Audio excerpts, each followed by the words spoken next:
साथियों, जय माँ लक्ष्मी। तो आज का वीडियो होने वाला है आसन के ऊपर। तो कौन सा आसन हमें यूज़ करना चाहिए, कौन सा आसन हमें साधना के लिए यूज़ करना चाहिए और कौन से आसन का क्या महत्व है, क्या इंपॉर्टेंस है, उसी के बारे में वीडियो होने वाला है। तो आइए वीडियो स्टार्ट करते हैं। तो दोस्तों, आसन के भी दो अर्थ होते हैं। एक आसन वो होते हैं जैसे योगासन, पद्मासन, सिद्धासन या सुखासन। ये आसन आपके हेल्थ और एनर्जी लेवल को बढ़ाने के लिए काम करते हैं। लेकिन जिस आसन के ऊपर मैं ये वीडियो बना रहा हूँ वो आसन यानी वो आधार जिस पर बैठकर आप पूजा पाठ, साधना, उपासना या मंत्र जाप आप करते हैं। फॉर एग्जाम्पल, जैसे आपने देखा होगा लोग टाट, पीड़ा, चटाई, दरी या कंबल या कुछ भी मिल जाता है, इनको यूज़ करते हैं। पर दोस्तों, साधना के क्षेत्र में कुछ विशेष आसन का प्रयुक्त होता है, जैसे मृग चर्म का आसन, कुश आसन, रोमासन, ऊनी आसन, सिंह चर्म का आसन।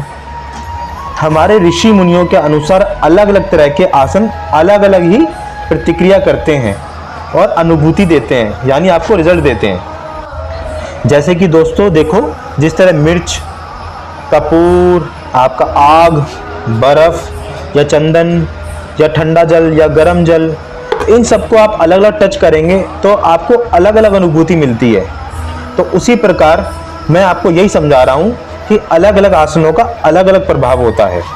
तो जैसे कि आप लक्ष्मी प्राप्ति के लिए रोम आसन यानी ऊन से बना हुआ आसन सबसे उत्तम है और मिलना भी बहुत आसान है। अगर लाल रंग का ऊनी आसन या रेशमी मोटा आसन हो वो भी बेस्ट है, तो आप उसको यूज़ करें। तो अब मैं आपको अलग अलग आसन का महत्व और हानि बताता हूँ। जैसे पहला हो गया हमारा मृग चर्म। ये आसन मिलना बहुत मुश्किल है और अच्छा है कि हंटिंग बैन भी है, बट आपकी नॉलेज के लिए बता रहा हूँ।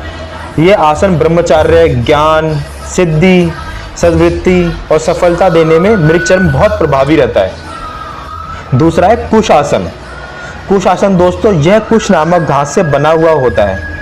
बहुत ही सरल, सहज और परम हितकर होता है। इस आसन से सात्विकता का उद्भव, शांति, पातक शमन, नेगेटिव एनर्जी का नाश, ज्ञान प्रदायक, आपका ऑरा, तेज और आत्मविश्वास के लिए इस आसन का प्रयोग लाभकारी सिद्ध हुआ है और मैं भी यह आसन का यूज़ करता हूँ। तीसरा है सिंह चर्म। इस आसन पर बैठकर साधना करने का प्रभाव भी विलक्षण है, यानी बहुत डिफरेंट है। यह शत्रु दमन, अचल संपत्ति, स्पिरिचुअल हो चाहे मटेरियलिस्टिक हो, जैसे धन संपदा और मोक्ष प्रदायक होता है। वैसे अब तो हंटिंग पर रोक लग गई है और ठीक भी है, लेकिन रजवाड़ों में मृग, बाघ और सिंह चर्म का प्रदर्शन होता था। ऋषिकेश में आपने देखा होगा, वहाँ बाबा काली कमली वाले के आश्रम में बहुत बड़ा सिंह चर्म रखा है। स्वर्गीय बाबा उसी पर बैठकर साधना करते थे और हमारे शिवजी जी को यह इतना प्रिय है कि इसी को अपने वस्त्र रूप में धारण किए रहते हैं। इसलिए भोलेनाथ का एक नाम बागंबर धारी भी है, यानी बाघ का अंबर धारण करने वाले। चौथा है वेत्रासन। बेत के रेशों से बनी हुई चटाई आपने देखी होगी दोस्तों, उसी का आसन के रूप में अगर आप प्रयोग करते हैं तो लाभदायक माना गया है। यह भी आपको सात्विकता, शांति, तपोबल और सिद्धि प्रदान करता है। तो अब दोस्तों, अब चलते हैं उन आसनों के ऊपर जो आपको भूलकर भी यूज नहीं करने हैं, क्योंकि ये निंदित है और वर्जित आसन है। तो पहला है शिलासन। पत्थर की नंगी शिला पर बैठकर मेडिटेशन या साधना करने से हानि होती है और साधना पर इससे शारीरिक कष्ट, रोग, पीड़ा, यहाँ तक कि दुर्घटना लाता है। अगर आप शिला पर कुछ बिछाकर, जैसे ऊनी कंबल हो गया, मृग चर्म हो गया, कुशासन हो गया, पाटासन हो गया, फिर बैठने से यह सब दोष नष्ट हो जाते हैं। दूसरा है बांस का आसन। यह तो दोस्तों घोर दरिद्रता यानी गरीबी का जनक होता है, तो इसको भूल कर भी आप यूज ना करना। तीसरा है नंगी भूमि का आसन। अगर आप नंगी भूमि पर ही पूजा करते हो, अपना साधना करते हो या मंत्र जाप करते हो, तो ये बहुत तरह से कष्ट उत्पन्न करता है, क्योंकि आपकी सारी ऊर्जा ही चली जाएगी। चौथा है पत्रासन, यानी पत्तों का आसन। अगर आप पत्थर पर बैठकर साधना करने से आपको भय, अशांति, मानसिक एकाग्रता का भंग होना, यह सब होता है।